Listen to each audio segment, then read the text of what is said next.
smoke the dizzy, but we can always share some disease. It's just a cup in time. This song doesn't have to rhyme. Life's all of us, not every moment we can be feeling fine.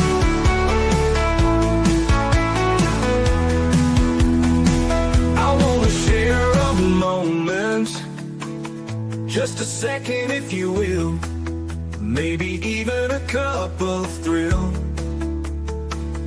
We could share this performance. It's tea time, come sit with me.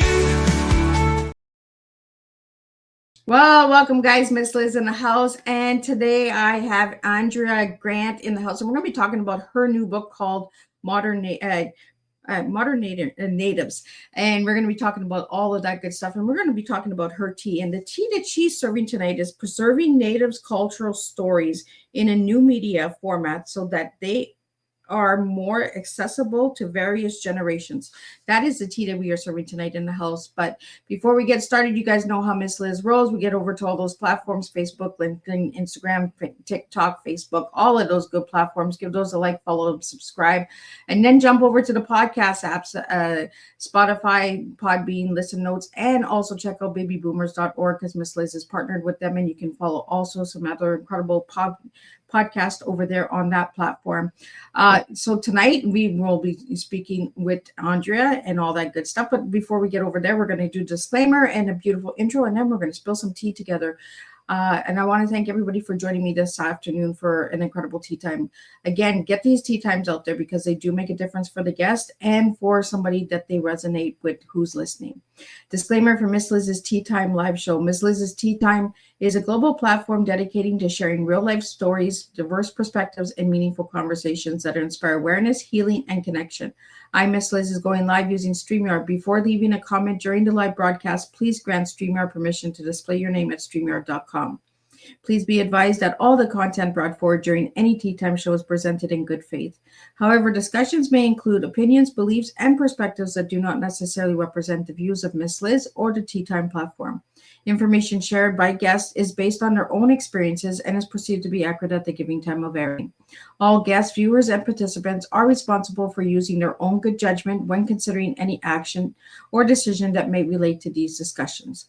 Some episodes may cover sensitive topics, including but not limited to trauma, abuse, grief, mental health, and other emotionally triggering subjects.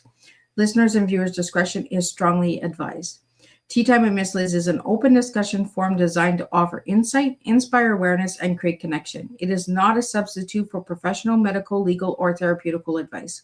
If you require professional support, please seek assistance from qualified professionals or trusted resources in your area. If you have any questions regarding this disclaimer or the content of the discussion, you are welcome to contact me, aka directly at bookingmissliz@gmail.com, or visit my link tree at Miss Liz's Tea Time. By choosing to participate in, comment on, or view these live shows, you acknowledge and accept this disclaimer. Your participation is entirely voluntary. I, Miss Liz, welcomes you to join the conversation with an open heart. And if at any time you feel this platform is not right for you, I respect your wishes and decision and welcome you back whenever you are ready. Tea Time with Miss Liz is serving truth and awareness one cup at a time. Well, welcome to Tea Time with Miss Liz, where stories are not just shared, they are felt, lived, and carried across generations. Today's guest brings us a voice that bridges past and present traditions and modern expressions, reminding us that storytelling is more than words, it is truth. Please join me in welcoming Andrea Grant, a Canadian-born writer and multimedia artist of mixed blood Coast Salish ancestry, whose work weaves together Indigenous mythology and contemporary art. Andrea's work moves across storytelling, poetry, photographing, film, and performance, creating immersive experiences that bring ancestry voices into modern spaces. Her latest book, Modern Natives, an illustrated collection of reimagined Coast Salish myths, reimagines ancient stories in today's world, asking us to consider what happens when the spirit of the past walks among us in the present. from the coast of Salish people. I'm going to get her to say because I don't want to mispronounce it. People's stories are not just told, they are truth, identity, and connection. And through Andrea's work, those truths continue to live, evolve, and reach new audience. So grab your cup and lean in. Today's tea time is about culture, storytelling, and the power of honoring where we come from while creating where we are going. And let me get Andrea in here and let's spill some tea. Welcome, Andrea. Hi, thank you so much for having me. It is a pleasure. Andrea, can you pronounce it? Because I don't want to show any disrespect. Yes. No, of course it's Salish. Salish. Salish. It's obviously a different language, so it is hard to sometimes translate it from English and to know how to pronounce the A, but it's Salish. Yeah, and I don't want to show any disrespect to your native language in that as well. Andrea, I want to get to know you a little bit before we get into your book and all the good stuff that you're doing in today's world. Could you share a little bit about who you were as a little girl and who you are now as a grown woman?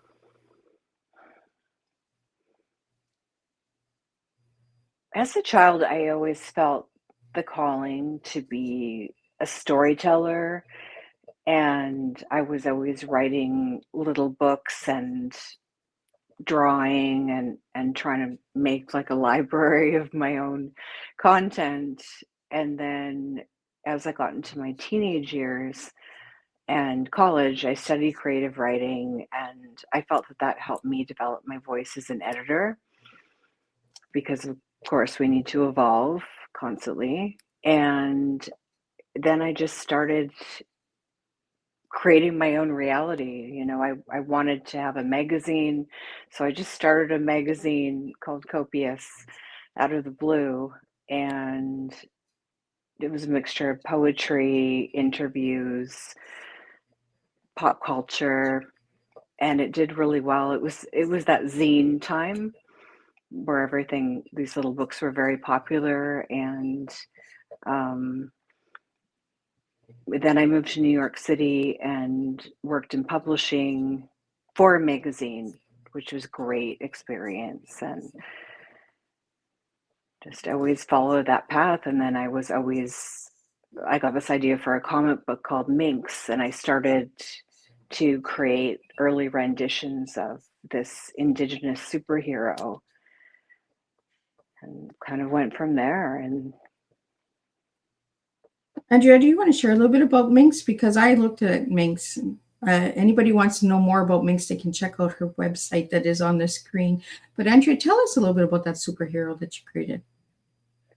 Basically, I thought, in a way, it was a parallel to my own story. It's about a girl who is mixed blood. She's half Native. She moves to New York City from the Pacific Northwest and gets called to this great adventure. And Natives believe that when you sleep and dream, you go into a dimension called dreamtime, which is considered as real and valid as this reality.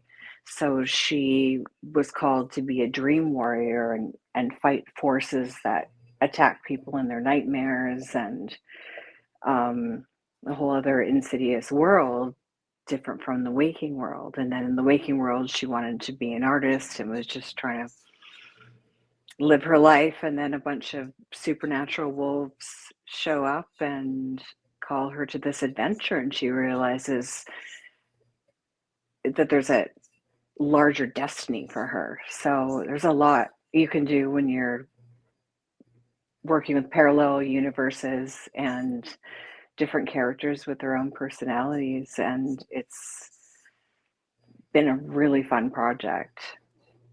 So Andrea, I found on your site, there's a statement and it says, they say if you die in your dreams, you die in real life. What's that for?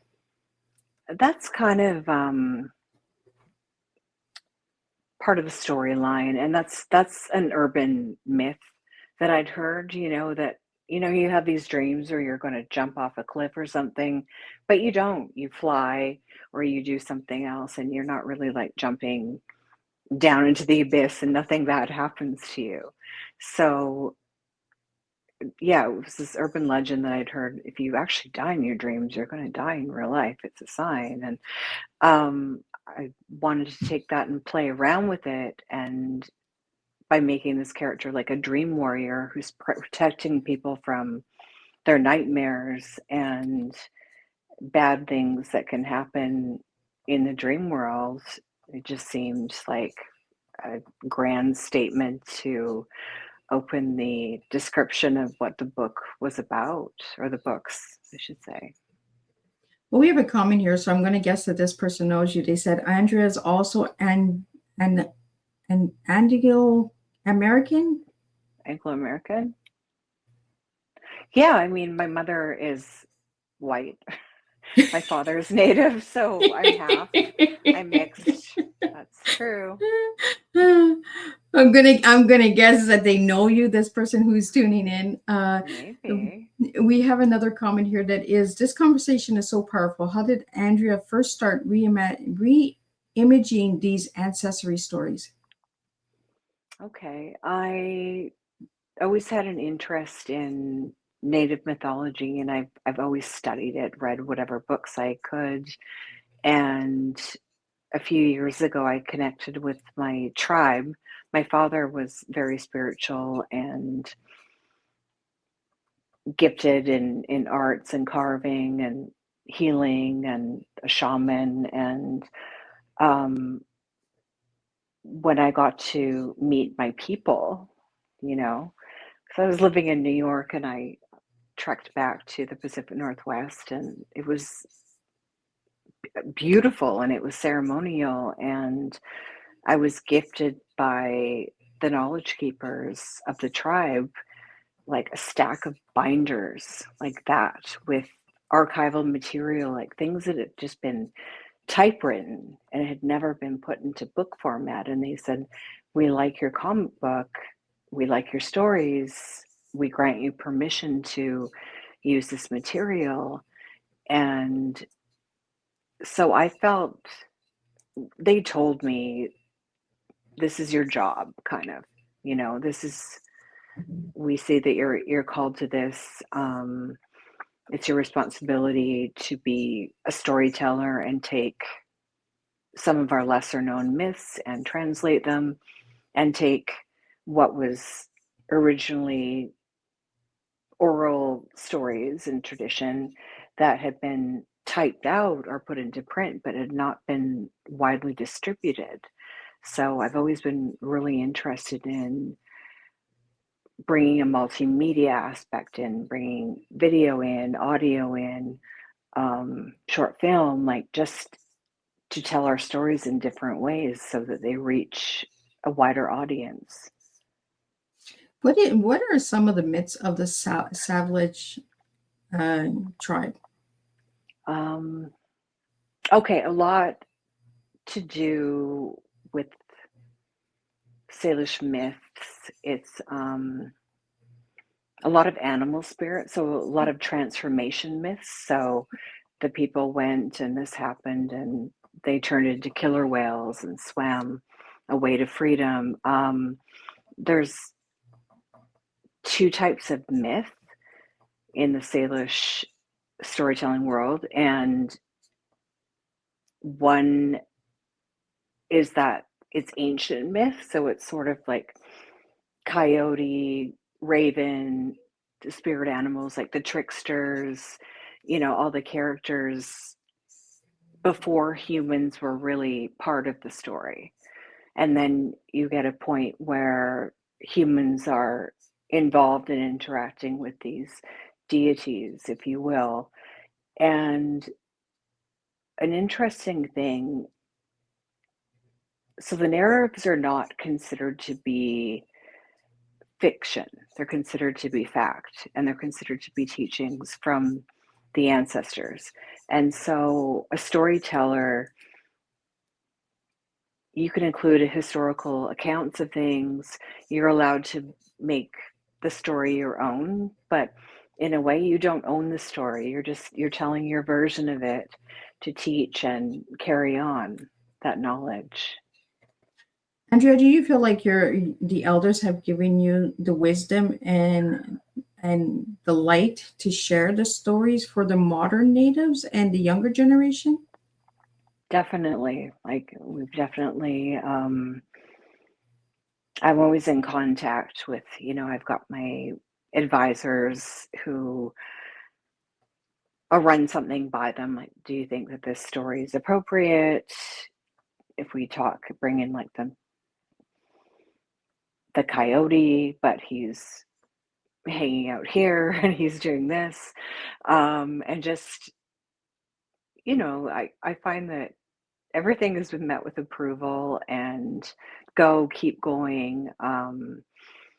I feel really blessed because a lot of people beyond my tribe, a lot of natives just are appreciating the stories and having fun with them. And wow, this is looking at this myth that we didn't know about, but in a modern context, looking at it in a new way. So definitely, but I love that feedback. I just really value that. I think it's important because I would never write anything that they thought was like maybe a secret, like from the materials that they gave me, there's a lot of stuff that's about Coast Salish magic and how to do a rainmaking ritual and how to do this and things that just are really cool, but it's understood that some things are just kept private. Yeah. Well, that's right, right? Like the cultures and traditions stay within their tribes, right? Because if everybody opens it up, then all the tribes get into mixing different cultures and traditions and that, and then that's where the misinformation comes from, right? And that's where the separation of the tribes start to divide. Yeah. It's sort of like, how there's universal myths in all cultures. So there's a flood myth Yeah. in every culture and creation myths and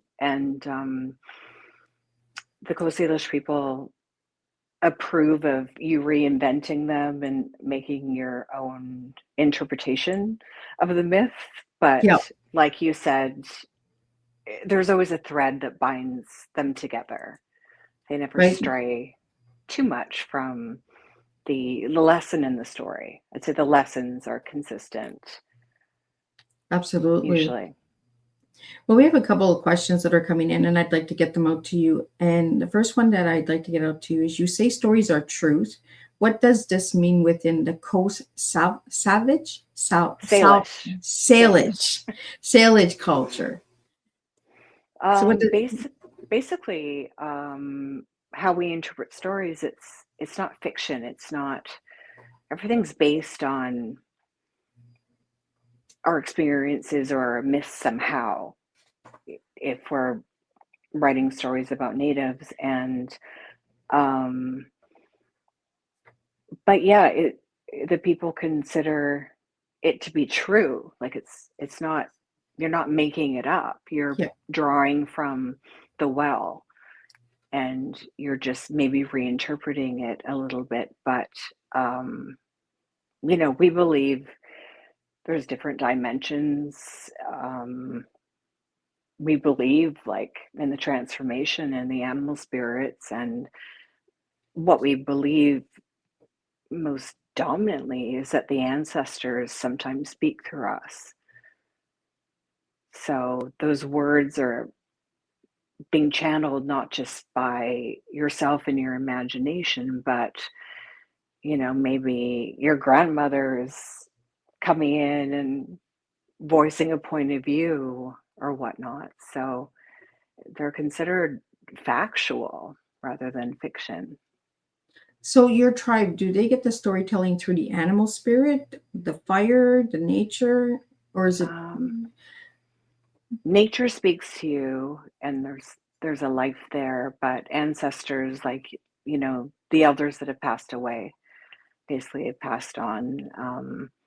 They're very present in our culture and very revered and considered. So sometimes it's about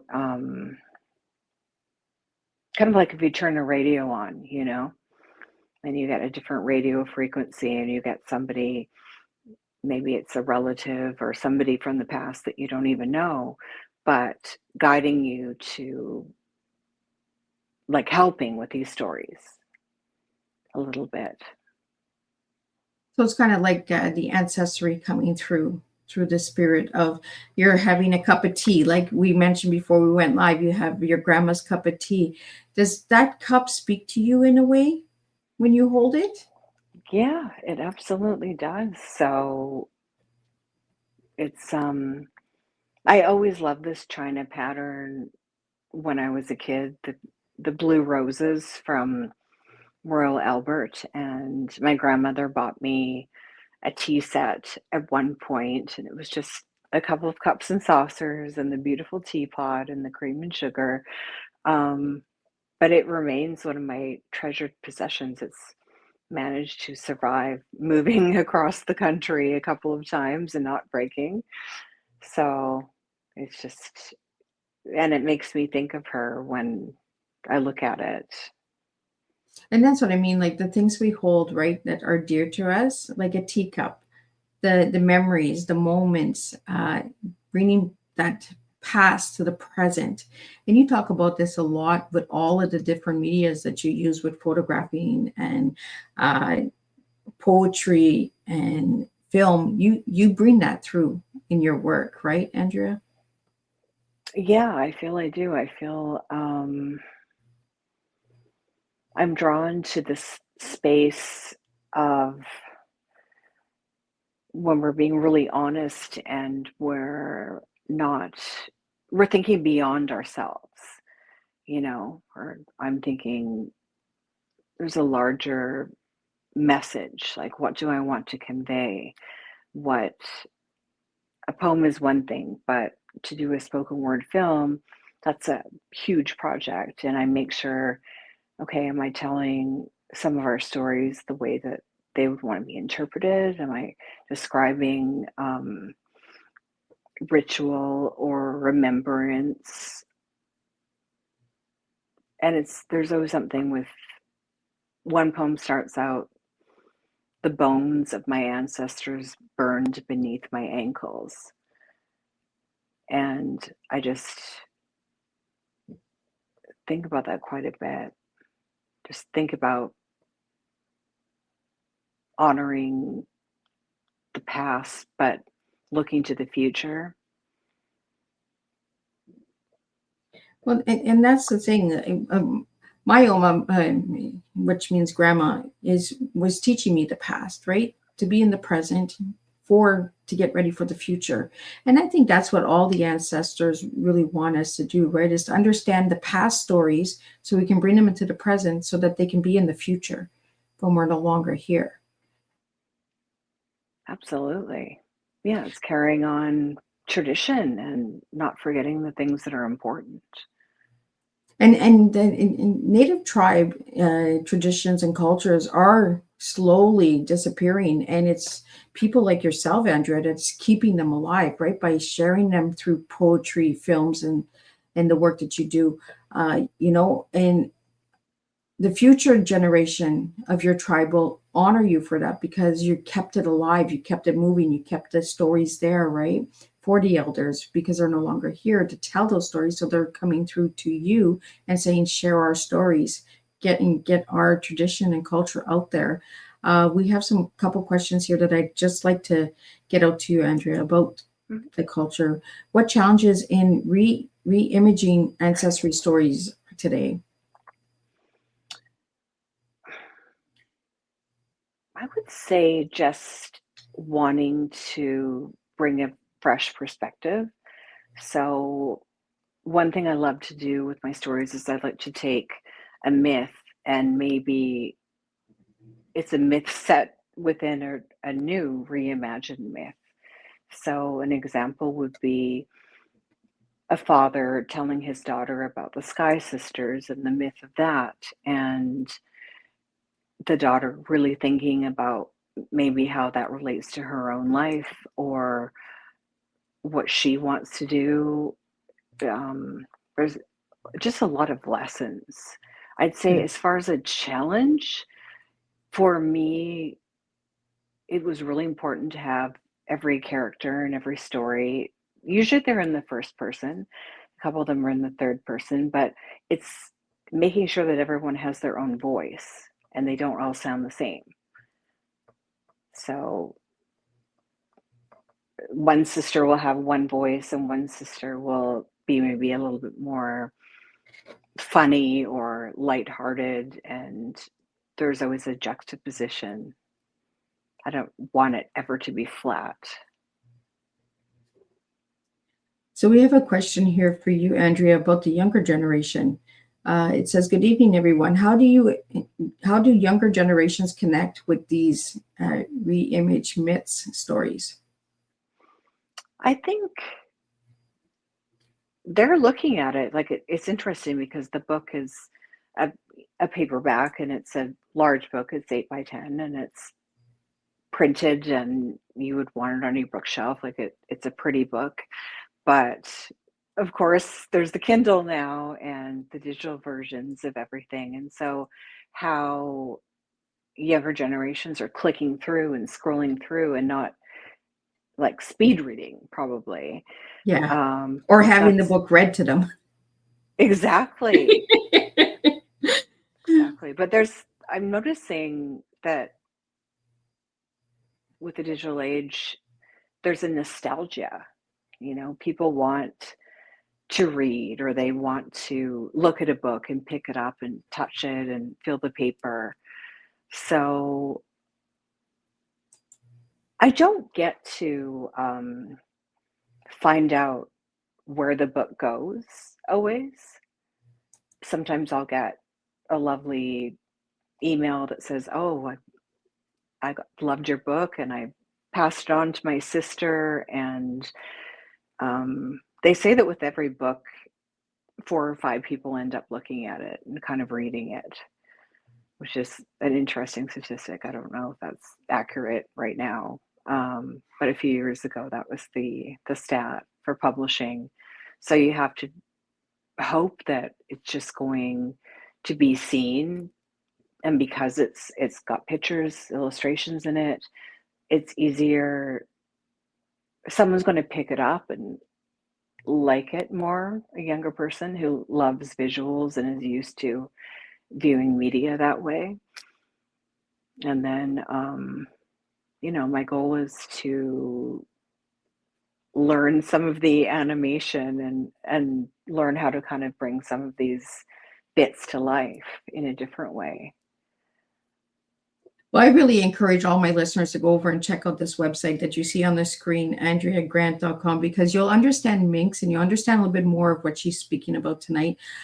Check out that superhero because there is so much, and poetry is there, books are there. I really want you guys just to pop over. I have everything on the screen for you guys to go and check it out so that you can get to know my guests a little bit more.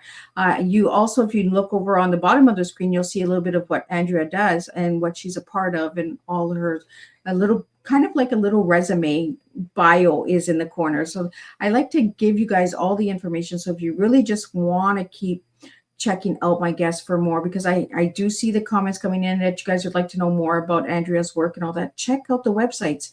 I'm telling you guys, you'll be amazed on the incredible work that this young lady is doing.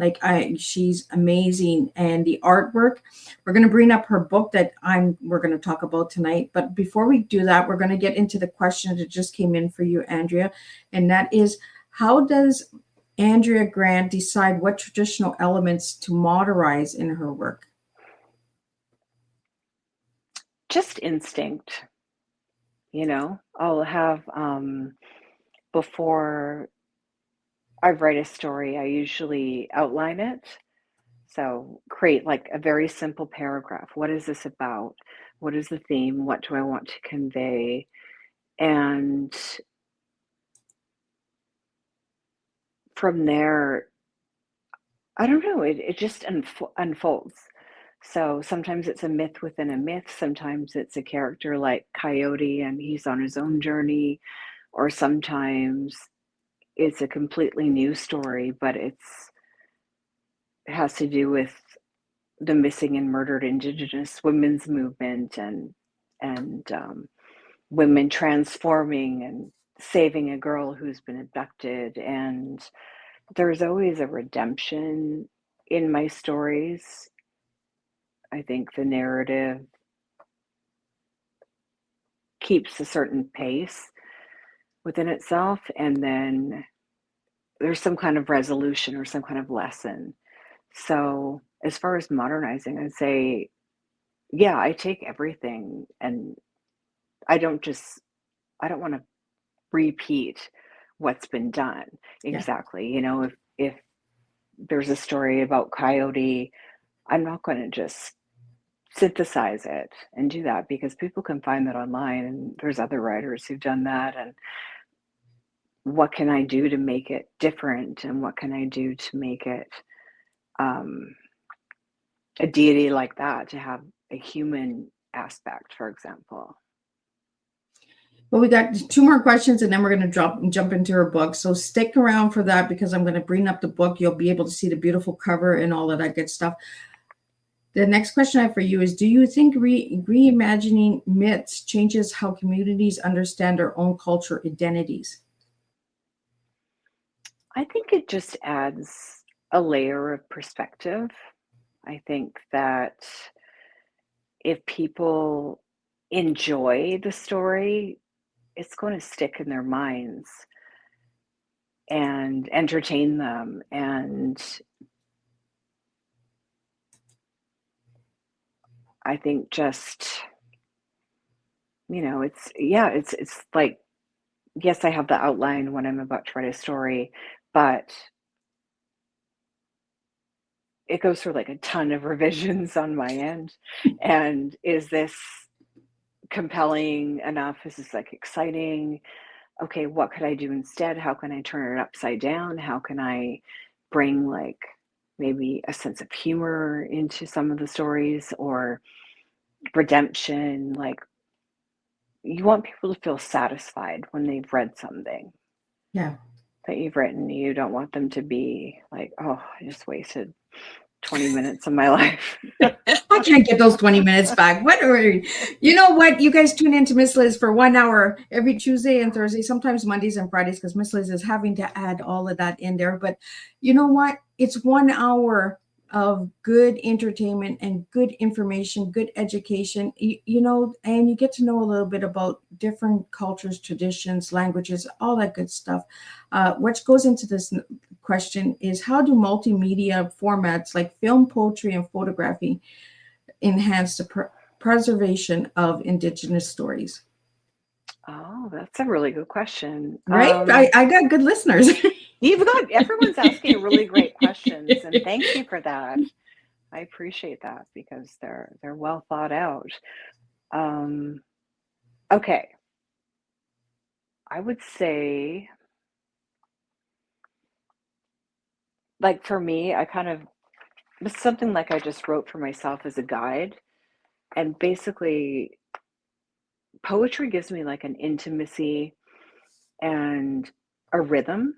Like, Mhm. if I want to explore something, and maybe something short form, illustration brings the myths that I want to highlight to life and makes them relatable. And film introduces movement, breath, and time. So with the film especially, there's always a native theme, and I always work with native actors and people, and those are the longest stories, really, because those are like 6 minutes or 8 minutes. But I feel there are different versions of storytelling, and just poetry, I always felt like it really comes from the heart in a different way. And it's just a moment you get inspired and then just start writing. And a film has to be like storyboarded and really well thought out, vocals recorded. And then a book, you have the chance to revise it. You can do a lot of it yourself before you get the illustrators involved and whatnot. So they're all different mediums, of course, but I feel like they weave together different parts of the psyche and someone's response to the work. They might like one thing more, or the animation, or just, I feel by covering different terrain that it makes the work more accessible. You know, and by sharing and expressing yourself through poetry, through film, through pictures, you know, you're bringing different avenues for different audiences and different generations, right? To understand the language and the tribe and the storytelling behind it. And I'm a strong believer that storytelling is what's going to change the world. You know, when we keep keeping those stories alive, we're going to change the world by bringing back the traditions and the cultures and that. I'm going to pull up your book. If you just want to share a little bit about the cover for the audio listeners that might not be able to see it, but if you audio listeners really want to check out Andrea's work, check out her website. I'll get her to say it at the end of the show. But I'm going to bring the book up, and if you just want to share a little bit about the book, Andrea, and then we're going to get you to do a little bit of reading, because she's going to read us a little short story too. All right. Well, this cover, in this book, there is one story that's based, it's an origin story of Minx, my comic book character, and it's called Run Me with the Wolves. And so I really wanted the idea of there being like a narrator and a main voice. So the heroine of Minx, that archetype, and then the wolf spirits. So it's like the connection between human and animal. And you have the cityscape, but you also have nature in the background and the water. And so it's all about juxtaposition and opposites. So, Andrea, how did you get the cover? And is that you on the cover? I play my character Minx. Because, and I make my friends be characters, because the artists always need a reference. So it's just really, I'll give them a description, I'll give them a bunch of photos, whether it's of me or whether it's of friends that pop up in the story in different pages. And it's a good visual guide, and it's kind of fun. When I started doing Minx, people didn't really do cosplay or what they do now at Comic-Con. Yeah. So I would go and dress up and have a few friends come and dress up, and everyone was like, what is this? But it caught their attention. And there's still a lot of readers from those early days who connect and say hi once in a while. And hey, do you remember when you had that red-haired girl saying this? And it was like live theater, and pretty fun. So yeah, I've just always kind of stuck to that model because it's easier, you know, half indigenous, like not dark, but dark hair. And in a way it parallels my own life, the stories that I write about her. Not that I'm going into the dream world and fighting crime, but just some of the observations, or just some of the things that in the daytime life, you know,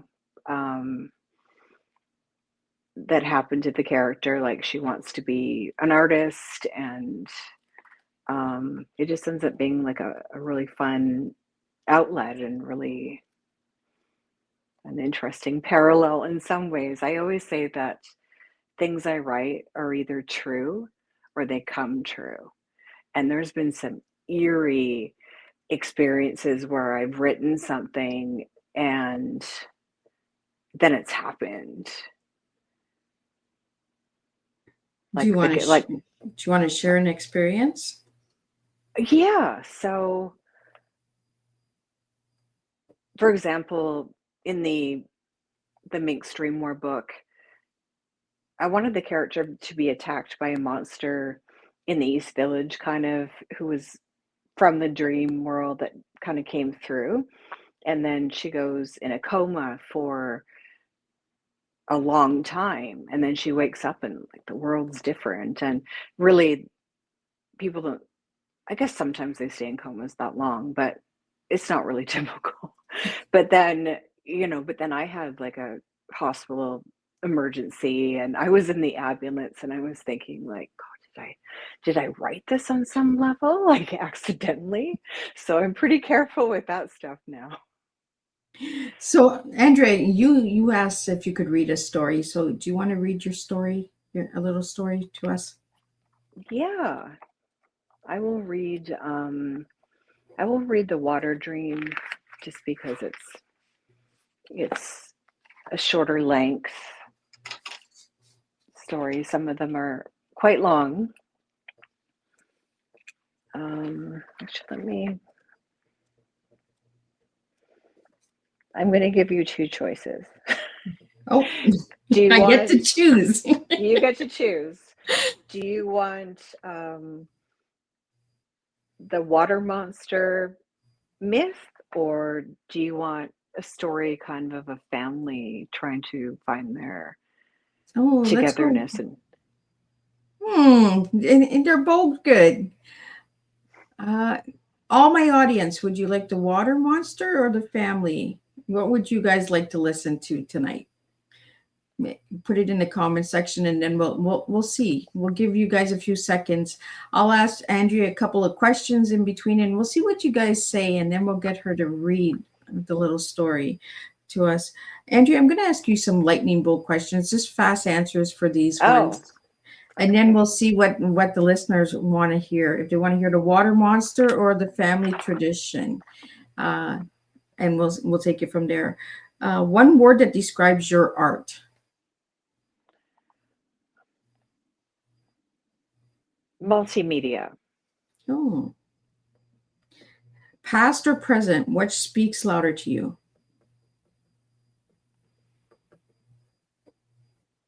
I would say I'm a futurist. So I think Oh, about the past a lot and I think about the present a lot, but I really look to the future for things. interesting. Story or image, what comes first for you? Story. Hmm. What is one truth we need to remember? But there is more than what we see in our day to day, that the trees have energy. The world is so alive and we are so interconnected more than we think that we are. So even if you have a neighbor you don't like, you're still like somehow tethered to them, or there's a strange connection. And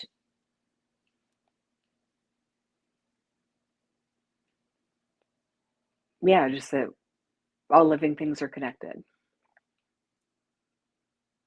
And I'll keep the last question for after you read. And we got a lot for water monster. So let's Oh, do water really? monster. Yeah. All right. Okay. This is called The Water Dream.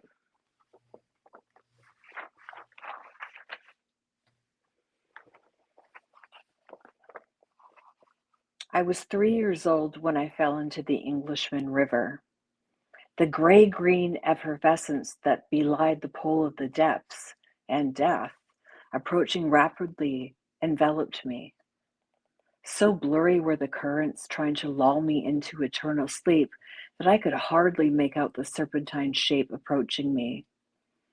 It curved in and out of focus, waking me to the danger I was facing. I was drawn to the way it danced in the shadows, all shimmering gold and purple scales, and yet I was tethered to the rest of my future life, flashing above me. As I started to kick to the surface, a light struck my eyes and I lost my bearings. I recoiled and reached up again, narrowly avoiding razor-sharp teeth biting my struggling toes.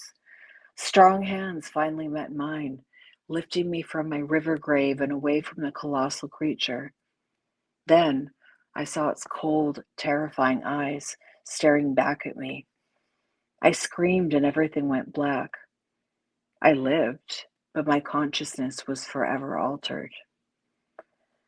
As children, my sister and I took swimming lessons at Four Poles Beach, a place where several cold rivers and inlets meet the Pacific Ocean on Vancouver Island.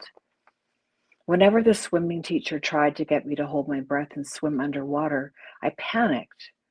When I tried to submerge my head, I would hear a rush of noise, like a car speeding down the freeway. My ears would start to ache, and then there would be an eerie silence. It was a lonely feeling, and I feared it like death. I began to avoid immersing my face in water, and once I learned how to swim on my back, I kept my ears slightly raised above the surface. I was drawn to the water, but simultaneously avoided it, even when I was older. I would join friends at some of the more popular cliffs in the area, like Little Qualicum Falls, Englishman River Falls, or Triple Falls. They would meet there to jump from the highest points over waterfalls and into the rivers below. I would close my eyes as they dove, their limbs as controlled as dancers, because I didn't want to see it if they died. Though still well out of danger, I often joined my friends near the edge of the falls and thought, what if I slipped? It could happen in a millisecond, as it had happened to other kids who ignored the warning signs to not walk past a certain point on the trails where the rocks were slippery. I would picture myself falling ungracefully, spitting down into the freezing water, then repeating the scenario as if I were breathing it in and drowning all over again. As I got older, my relationship with water grew even more intense and otherworldly. I began to sense its currents beyond the many rivers, lakes, and oceans that are part of the ecosystem of the island. By the scent in the air, I knew precisely when it would rain and whether it would fall in a light mist or torrential downpour. Likewise, I could predict when we would have a dry summer with dangerous forest fires. If I concentrated, I could even influence the patterns of water. I could encourage a slightly overcast sky to deepen with thick clouds and suddenly burst open with rain, or adjust the rain pattern from delicate to heavy to streaming sideways. As I practiced these powers, I discovered that making a particular hand motion would burn off the marine haze around the sun, so its brightness would dominate the sky, even when the forecast predicted otherwise. On Vancouver Island, Qualicum Beach is the main attraction. It's one of the best towns anywhere, and the one place I feel content. Nothing exciting happens. The days are on repeat. But this is an illusion because so much happens under the surface. It certainly feels like a place of magic, where lessons are learned through metaphor. Ever since I was a little kid in the playground acting out Disney princess scenes with my friends, I've looked for the story in everything. Every culture has the same mythological ideas, gods and goddesses, only with different names.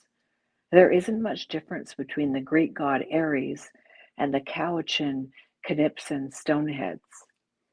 The First Nations counterpart to Helen of Troy or Aphrodite is always the chief's beautiful, graceful daughter, who men from opposing tribes boldly fight over to try and win her heart. In the Odyssey, Odysseus struggles with storms, comes across incredibly seductive nymphs, and finds himself constantly trapped between impossible choices. The ocean is an elemental opponent, as perilous as any other villain. It was certainly my nemesis at times. I tried to make sense of why I was different from the other kids at school, who didn't seem to take things too seriously. I attributed some of my anxieties to worrying about the future. I was creative and could never see myself becoming a doctor or a lawyer, for example. Most people in my town probably thought my life was great on the surface. I lived in a 4-bedroom house with a pool and a guest house in a covetable subdivision near the ocean. My family had a good deal of money, so I had some financial stability if I decided to become a writer, which I was leaning towards. I was popular at school and got good grades, but I still felt hollow, like a tree no one realizes is dead until a windstorm blows it down. Whenever I was morose and tried to talk to my mother about my feelings over afternoon tea, she would say that I read too many heavy books and that they made me too analytical. It was probably true. Nothing was ever a simple equation in my head. To figure out what was going on with me, I investigated shamanism and some of the Coast Salish traditions that my grandfather, the only son in a family of daughters, had passed down to me. To be initiated into shamanism, a person must suffer to receive the mysterious and powerful gifts from the Great Spirit. At the bottom of the abyss, when you're shivering and vulnerable and facing whatever terrifies you the most, comes a transformation that's like a rebirth. Had something similar happened to me when I almost drowned all those years ago? Had the sea creature that slithered towards me and haunted me all these years been an aspect of the Great Spirit? Had I in fact died and been reborn? During my search for answers, I learned of Yucatina. An indigenous speaker had visited us at school and taught us about First Nations legends. He described Yucatina as a water monster with a body as thick as a tree trunk, coated with glittering, icy purple scales. Yucatina's head had massive horns, and an enormous, blazing white diamond called the Ilan Suti rested atop its crest. If any person were to capture that diamond, they would have everything they desired, including success in hunting, finding love, or rainmaking. The diamond's most extraordinary gift would be prophecy. The owner would be able to see the future. The East Coast Cherokee warrior Akusititi was the only one said to have possessed the jewel. Most drowned trying to win it. I wondered if the creature I saw was Yucatina, or maybe it was only a legend. Besides, if the serpent was only supposed to live in rivers, why had I sensed it in the ocean? On rainy days, I even imagined I caught glimpses of its shadow lurking in shallow pools. Some think Vancouver Island occupies a unique geographic location where powerful magnetic currents pass underneath and meet, making the land an easy access point into the other world. Had Yucatina reached me from the other world? After learning about the sea serpent, I couldn't shake the vision of his face with those terrible bicuspids. He began appearing in my dreams. I would feel his sinuous body wrapping around my neck, trying to strangle me like a necktie, and wake up paralyzed, wondering, what if he wins one day? Somehow he and I were intrinsically connected. I was sure Yucatina had an important message for me. One night my recurring dream became more vivid, with hyperreal colors and abstract shapes that flashed like an animated Picasso painting. I was running in a sparkly tunnel. It felt like a massive head rush, but my body weighed almost nothing. Thunder clattered in the distance, and I knew something inside me had caused the storm. Then I heard a deep, seductive voice chanting my name over and over. Noah, come and find me. I walked through a fire burning straight through my path and was unscathed through the heavy smoke. It suddenly began to pour, and I was instantly drenched.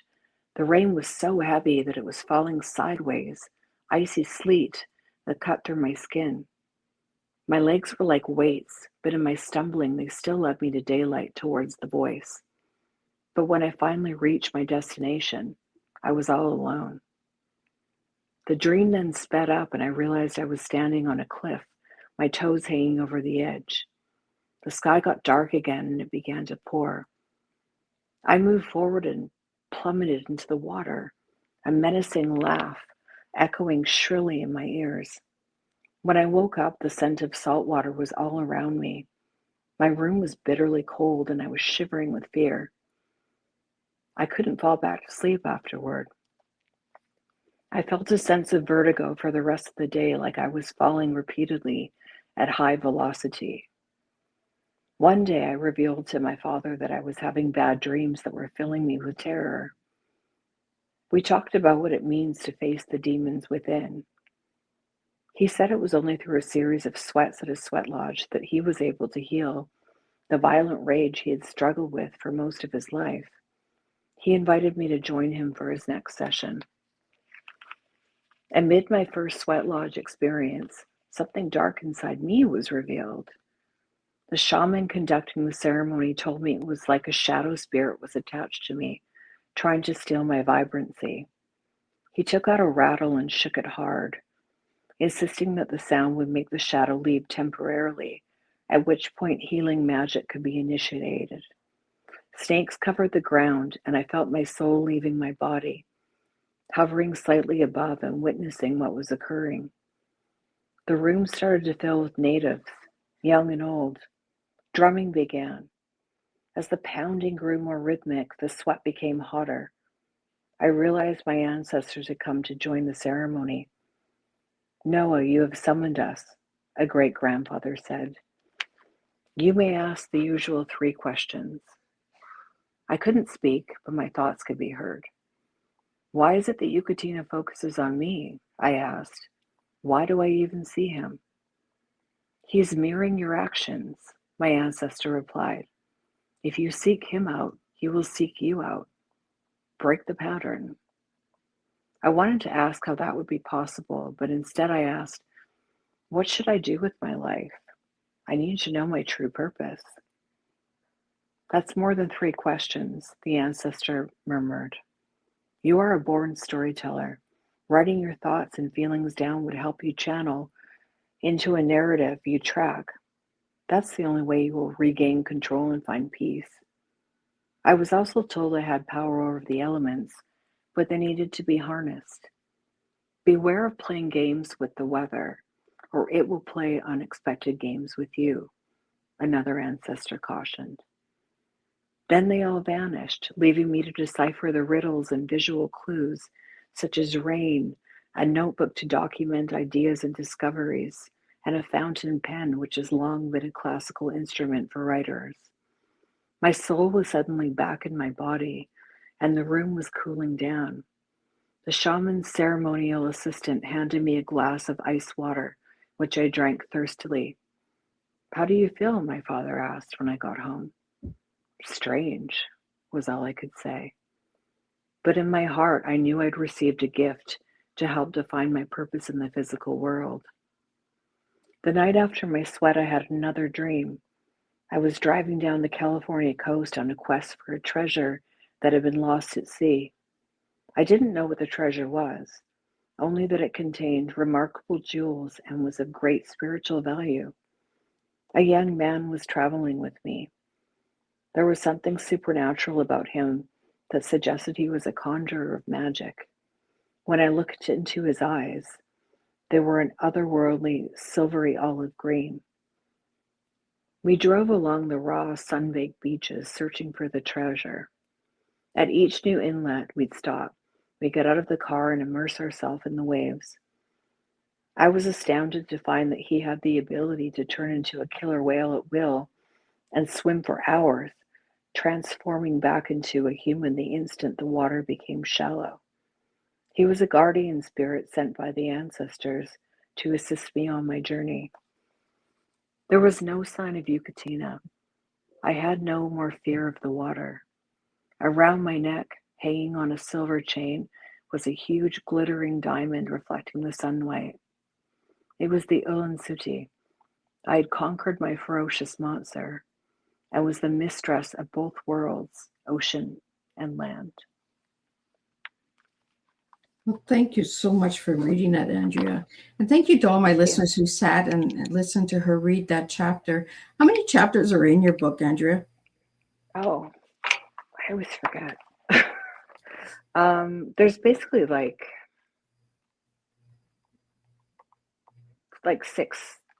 6 6 chapters. stories. Yeah, some are really long and some are shorter.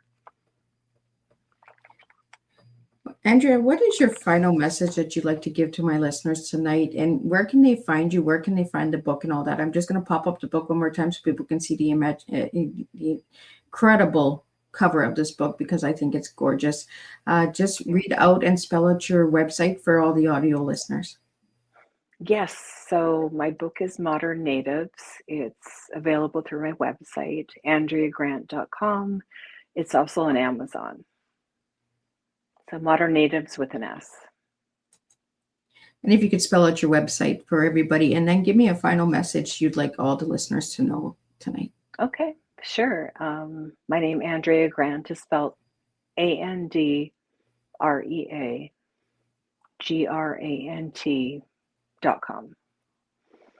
And then the final message, this has been a delightful conversation, and I really enjoyed hearing questions and people's feedback. And again, it just goes back to what I was saying before, that we are all connected and these stories bind us together, and hopefully people will find inspiration and understand a little bit more about the Coast Salish culture and mythology and storytelling. Well, thank you so much. And thank you to all the listeners and people that jumped into the studio on all the platforms that we're streaming to: Facebook, Instagram, LinkedIn, TikTok, Twitch, all of those good platforms. Thank you guys for joining us tonight. Just going to give you a quick recap of what tonight's tea time is, and then we'll start a whole new month over with 20 new incredible guests that will share their stories with Miss Liz. If you'd like to know who's coming, check out the press releases. They are on over 400 social media platforms out there, or check Miss Liz's platforms and you'll see the press release with the list and all of the topics that are coming in May. What a powerful and meaningful conversation. Andrea, thank you for sharing your voice and for bringing forward stories that carry history, identity, and deep cultural significance. Your work reminds us that storytelling is not just about the past, it is about keeping truth alive in the present.